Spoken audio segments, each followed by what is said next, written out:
So, are you a busy doctor who may have had some really cool business ideas, but thought, I just don't have time to become an entrepreneur?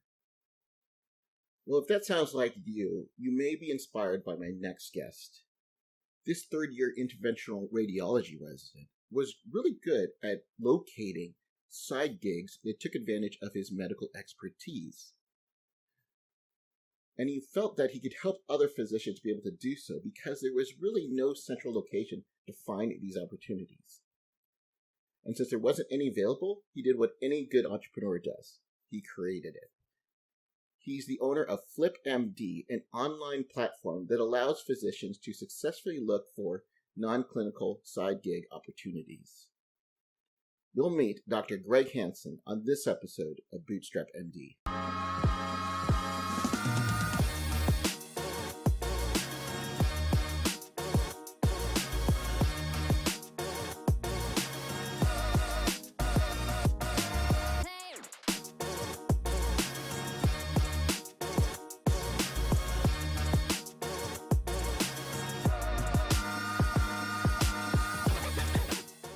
Hey guys, this is Dr. Michael Ming. Welcome to another edition of Bootstrap MD. I know it's been a crazy year and it's certainly been a lot of stress for many of us, but how many of you would want to start up a business? I know many of you do, but want to start up a business in probably the craziest year in the existence of mankind. Just so happens I happen to have a gentleman who did just that. And get this, guys, not only is he starting up a startup during a pandemic, he's also a third-year resident.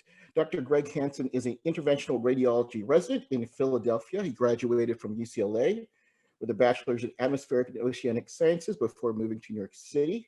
He obtained his master's of public health and epidemiology, similar to I'd have, with advanced certificate in applied biostatistics. Got his medical degree at Dartmouth. And in June of 2018, started a surgical internship, and then the next year went into becoming interventional radiology. He has started up a company called FlipMD. We're going to find out more about what that is and why he decided to launch it. But without further ado, Dr. Greg Hanson, thank you for joining me on the program today. Thanks so much for having me. Excited to chat a little bit. Yeah, and what's funny, we just found out that we actually went to the same high school of all things. This is probably a first on this call. We went to Jesuit High School up in Carmichael or Sacramento, California. I graduated many years prior to him, but it's very cool how maybe there's something in the water at Jesuit that led to this entrepreneurship physician thing. I don't know, but again, and you also went to my alma mater for a few years, UC San Diego. So do you ever have plans to going back to the West Coast, or what? That's a great, yeah, I was gonna say, that's a great question. That's really, a lot of it's up to my wife where she wants to go, but we're liking Philadelphia, but I've been on the East Coast now for 10 years this month and wouldn't mind getting back to the West Coast somewhere, whether that's California or Oregon or Washington. It would be nice to be back on the West Coast.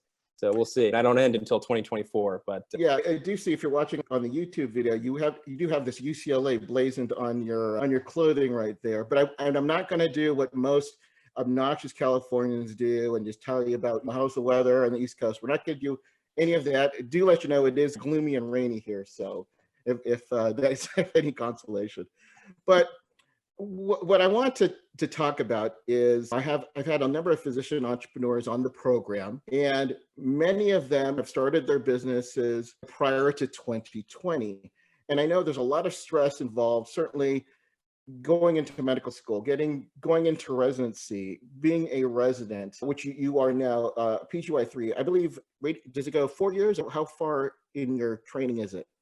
Yeah, so I've done a surgical intern year, and then I'm about 1.5 years into the diagnostic portion, which is 3 years total, and then you go to 2 years of interventional radiology. I'm such an old guy, I don't even remember the residency years, so you got to forgive me. But as I was saying, a lot of stress being a resident, a lot of stress being married, a lot of stress having a kid, and a lot of stress on starting a business. You decided to do all of this. You're kind of balancing and juggling all of that. So what kind of led you to deciding to start a business during your residency as opposed to after your residency? Yeah, it's a great question. So I can give you a little background on who I am and why we did this. Yeah. So starting off in my surgical intern year, you work between 80 hours and what you want to put on basically your hours form. And we worked a lot of hours. And then I abruptly transitioned over to diagnostic radiology where I got half my life back. So I was working 45 hours instead of 80 to 90, depending on what rotation I was in. But like you said, at the same time, I have a wife. I had a 2-year-old at the time who was just starting school. And we also bought a house down in South Philadelphia. And we needed to figure out a way to make some extra money. And I couldn't moonlight yet because I was a PGY2. And so I Another actually, stressor, buying a house, check yep. the boxes under life stresses.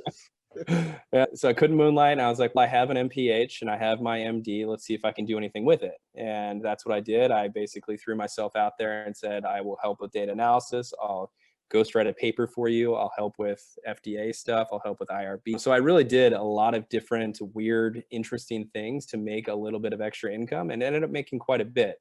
So working between 5 and 10 hours, I made $30,000 in 6 months doing that and really built up a reputation of being able to get things done quickly. And that's how we thought of this business, to be honest. So towards the end of last year in June, we were actually coming back from a vacation at a cabin that was very isolated because of COVID when we were supposed to be in Paris. And we said, why can't we do this for other physicians that are looking to get outside of clinical medicine and do something else completely? And so that was the idea for FlipMD. And then from there, we just sprinted and we launched and we figured it out. And we've been figuring it out now for 5 months. I definitely want to talk about FlipMD, but I know you breeze through a lot of these things because I hope you know what you're doing is quite unusual. Now, you said you have a reputation for either productivity or organization. Did that start back, in medical school, or what kind of things that led you to be more productive and maybe have this reputation?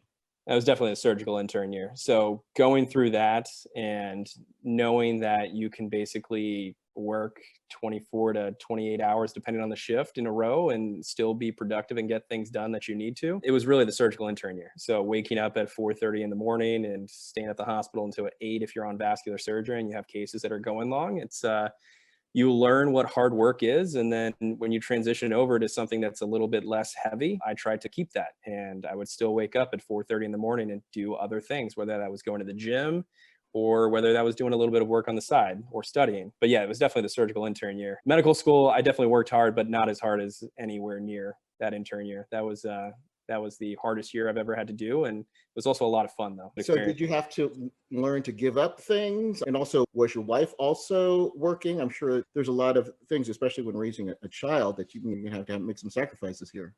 Yeah, luckily she was doing some consulting work. So her entire history is in ebook publishing. So in that world, she worked at HarperCollins and Kaplan Test Prep. And then when we moved to Philadelphia, she had basically a consulting gig with Barnes and Noble. And so she was doing that from home when she could. But yeah, we had a 7-month-old at the time when we basically started internship. So it was definitely hard, definitely some sleepless nights, and it was hard on everybody. A surgical intern year, not just, I give a lot of props to anybody that can go through an entire surgical residency. It's a lot of hard work and there is a lot of sacrifices that you make. And even as an intern, you make those same sacrifices and hopefully you come out a better physician at the end of it. So you knew that you got this house, you knew that you needed to make extra money. You found a way of getting a side gig during your residency. What made you decide to say, hey, you know what, I can start a business to help other doctors do this? Honestly, it's never been part of me to ever want to do anything business related or entrepreneurial. And we honestly thought we saw something in the market that hadn't really been tapped into yet. And we decided to give it a shot, basically. And we said it's a good enough market to go into without having any experience at all. And we've learned a lot through it. It's a very odd thing that I really never thought I'd be doing. I never thought I would be doing a startup or doing anything like this. It is a lot of fun though, using a side of my brain that I've never used before in order to figure out how to make it work. But yeah, it's never saw this coming whatsoever. What were the kind of obstacles when you were looking for jobs that FlipMD hopes to address? It's sourcing them. That's the hardest part, is figuring out where do you find these people that need physicians? Because there are a lot of different industries that need physician expertise. It's just, where do you actually find those people without having to spend your entire time actually trying to find those actual jobs. And so that's what we're doing now. On the platform, we work with startups, we work with VCs that are looking for due diligence, we work with pharma, device, lawyers, medical education companies. Really, it runs the gambit of what we're trying to do. And those are the same things that I was doing last year, just at a smaller scale. But yeah, it's honestly the hardest part is figuring out where to find those people that currently need physicians. And that's a market we saw was a centralized platform to do that. Greg, I'm still trying to get on you because I want to know why you said, I want to start a business during my residency. Because what you mentioned, for example, the jobs that you had, how did you find those jobs? If you want to give some examples, and what kind of difficulties did you have?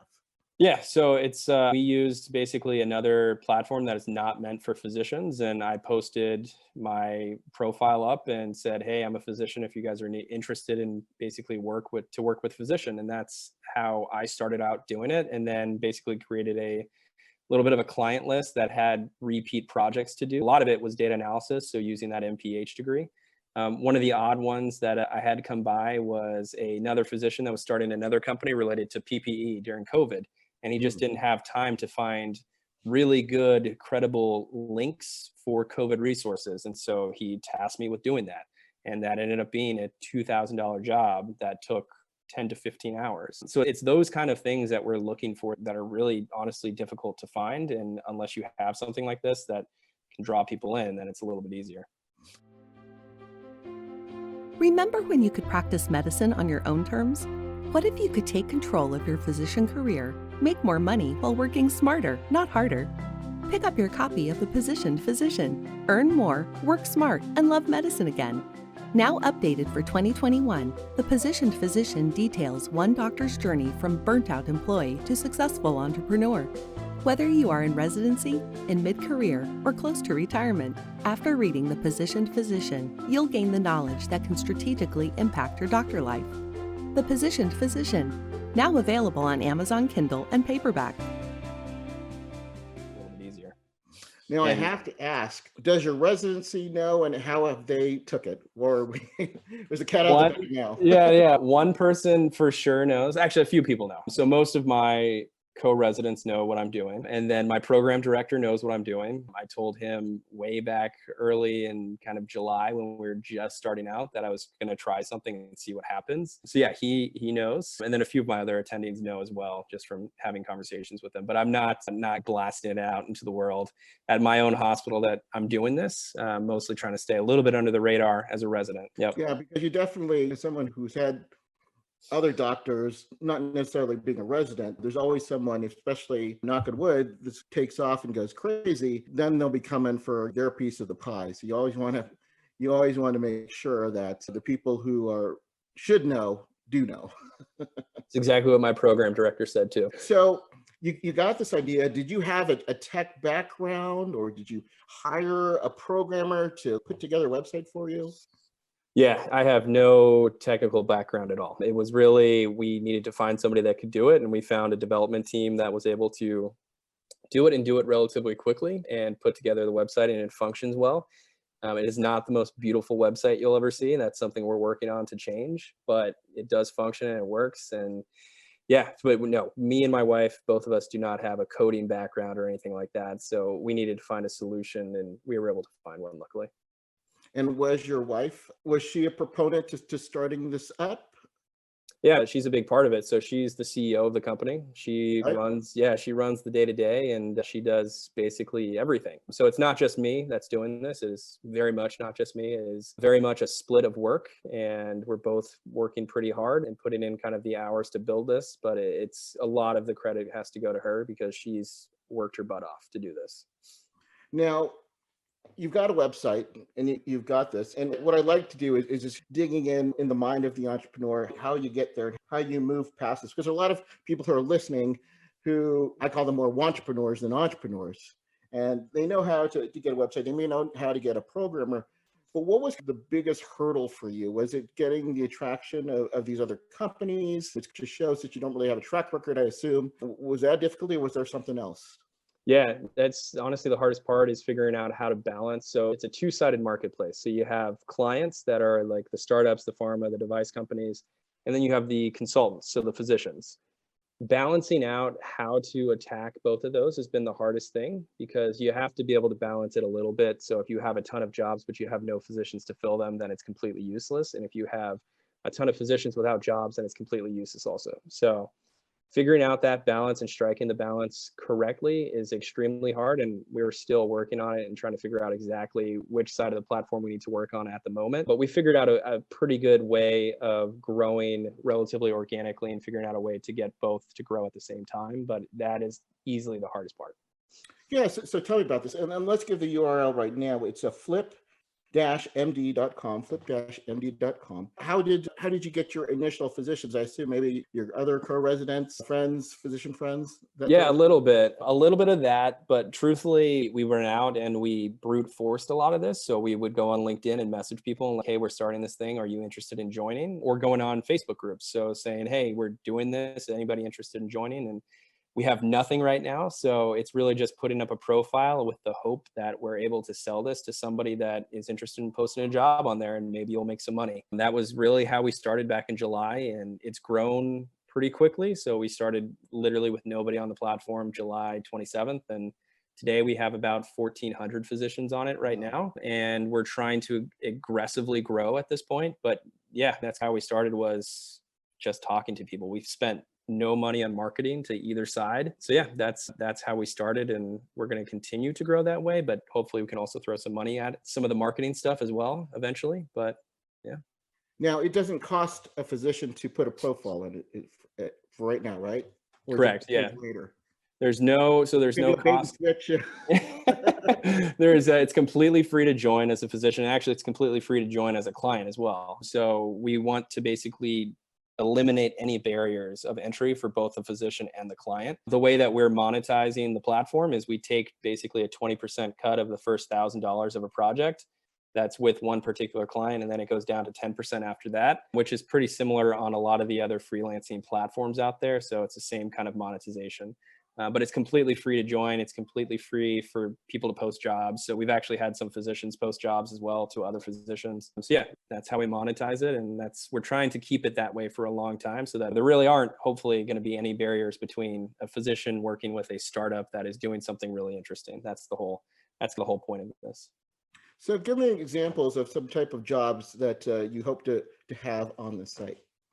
Yeah, so we've actually had a fair amount of the jobs that I was really hoping to have already, which is great. So we're working with a couple of AI companies that are working in different spaces. One example is a couple of weeks ago, we had the startup founder of a AI company that's within kind of psychiatric mental health, that's operating in stealth mode. So they don't want to tell too much about what they're doing, but he was looking for a grant writer that has grant writing experience within psychiatry for NIH and NIMH grants. So that was a $18,000 job that was posted, and it's basically 20 to 40 hours of work. We've had other jobs. So we had a VC firm that needed to talk to 5 precision medical oncologists about a new platform that was coming out that they were thinking about investing in. So that was $1,500 an hour. We've had PR and marketing firms that needed to talk to orthopedic surgeons. So that was a $600 an hour job. And then we've had medical education companies that need help writing their Q banks or reviewing their articles that they have on their website. That's a really good resident job. That was $30 to $45 an hour. So it runs the gambit on types of jobs and then also compensation. And we have opened up the medical expert witness portion of the website as well. So we've had a couple jobs posted for looking for physicians for expert witness. But generally, these are non-clinical. Yeah, completely non-clinical. We do not want to get into telemedicine or anything like that. That is not the goal of FlipMD. I also don't want that liability. So yeah, we're completely non-clinical kind of project-based jobs.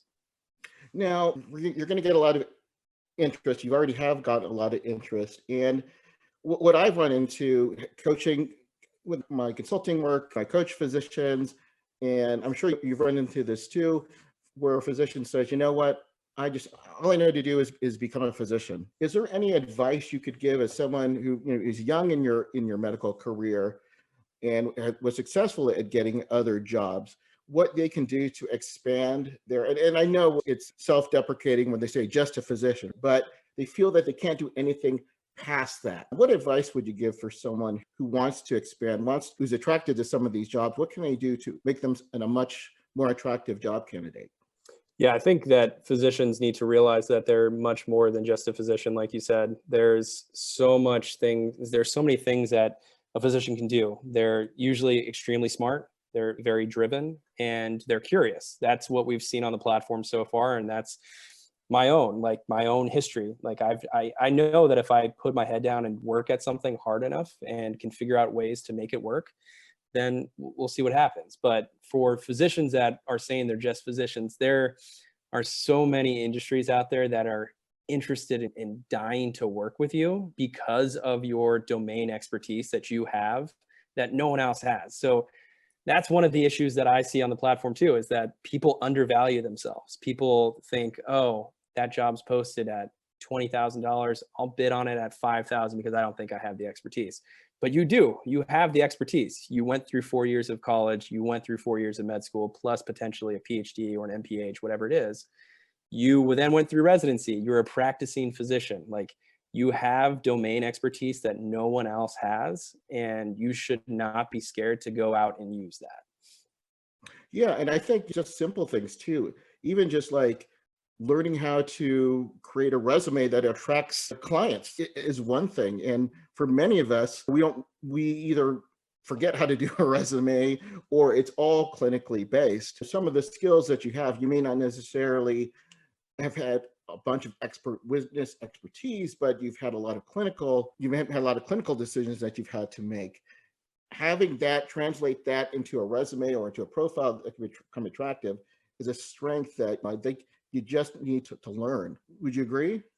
I definitely agree. And one of the other aspects of why we wanted to do this also was because there's a ton of people that are interested in potentially switching to a non-clinical career full time. And this is hopefully a way that they can get their feet wet a little bit and maybe meet that company that they do a project with. And they're like, now we want to hire you as X, either a CMO or chief medical officer or medical affairs professional. So that's another reason that we wanted to do it, because we saw so many people, especially on Facebook groups, that are interested in doing something completely different outside of clinical medicine, especially after going through COVID. Put yourself out there. Like you said, remember how to reword your CV or your resume and write a cover letter and go out and try something new if that's what you're interested in doing.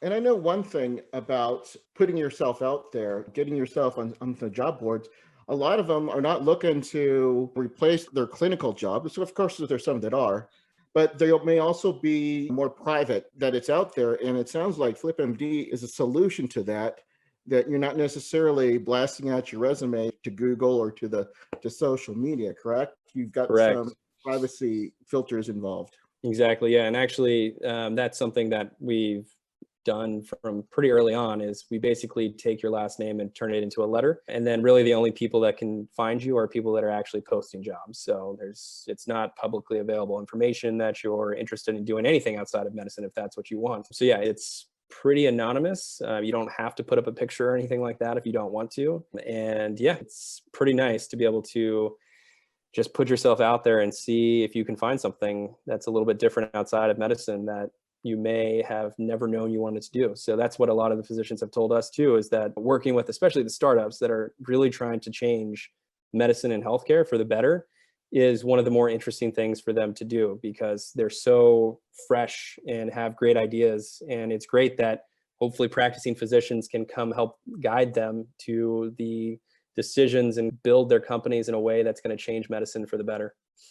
Now, I know you said that right now you're doing this for free on both sides, with the revenue model hopes to be acquired by some type of big company. But what are the plans for FlipMD? I'm sure you've got some things that you've got considering or adding. Anything you want to share right now? Yeah, we have quite a few plans for the future. Some of those we won't discuss today just because they're in the works and figuring out how to make them work, and have pretty big plans for the platform if we can figure out how to do it. I went to the same high school you did. Come on. Marauder to marauder. I'll tell you, one of the things that we're doing, and we're currently actually starting to do it, is actually we're jumping into your world a little bit. So we're creating a podcast, and this podcast is specifically for, we've had a lot of people interested in basically investing, whether it's in our company or in startups in general. And so that's one of the things that we hope to do, is bring It's basically going to be a pitch event for startups that we've seen and met along the way that are doing really interesting and innovative things to come onto a podcast for 20 or 30 minutes, talk about their company, and really pitch physician investors that are interested in potentially investing. And we're also going to use it as a vehicle to teach physicians what it means to actually angel invest, because I myself never knew anything about investing. I didn't know anything about safes or convertible notes or priced equity rounds. Like, all of this is learned information that took 5 months, 6 months to actually learn. So that's going to be another big piece of it, is this educational piece. So we have one of our physician investors actually going to come on as the first podcast episode guest and really talk about his journey into angel investing, and then go through some of the more common terms you're going to hear throughout the podcast and throughout these pitches. So that's something that we're bringing up right now. It's going to be called White Coat Capital, and we'll see how it goes, but hopefully launch it in February. And actually, one of my co-residents is going to be actually doing the podcast, not myself. I don't really have time to do that, and not really super interested in hearing my voice all the time. But yeah, that's one thing that's coming down kind of the pipe for us. And then we're really just going to try to continue growing the platform. And then we have a couple other ideas for how to make this a little bit bigger and more scalable. I'm sure your residency director is just loving hearing this. So you got a podcaster, you got okay, who's actually reading these films here? This has been great. So let's give the URL again for your company. Yeah, it's www.flip-md.com, and that'll get you right to the website. And there's also a way, if you don't want to sign up right away, there's a way to get job alerts. So there's a little tab up in the right-hand corner that says get job alerts. We've had a lot of people do that so that you can at least stay tuned in to what types of jobs are being posted. So if one kind of strikes your eye and you're interested in applying, then you can sign up then. All right, guys. So it's flip-md.com. It costs nothing for you to set up a profile. You can get job alerts. This is really good. And I think it really addresses an area where physicians just need to be more aware. When I was looking for side gigs, the short time that I was doing, I didn't even know really where to go to. And now you got FlipMD. There's other places where you can go. And so it just helps more physicians. We didn't talk about burnout, but certainly it's something that is very prevalent as physicians. We don't want to let the residents know about it. It's all peaches and cream right now. As you get older, there are some physicians who suffer. And again, not to trivialize that, but it definitely is where they're looking for different opportunities. They're looking for different things and different ways to explore. So again, the website is flip-md.com. This has been Dr. Greg Hanson. And thank you for coming on the program. Any last words that you want to share with the audience today?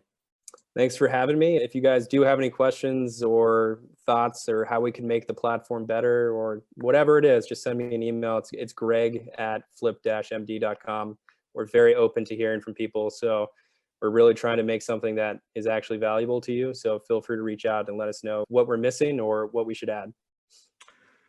Thank you again. And guys, just like I said, Greg, don't let anything stop you, whether it's residency, whether it's buying a house, even a pandemic. It's all about keep moving forward. Hey, Dr. Mike Meng with Bootstrap MD. Thanks for listening to the program. I hope you enjoyed it. If you did, I encourage you to go and please leave and rate or review this podcast to wherever you're listening to it. It really helps me out, and it really helps me spread the benefits of physician entrepreneurship. Really appreciate it, and thanks again for listening.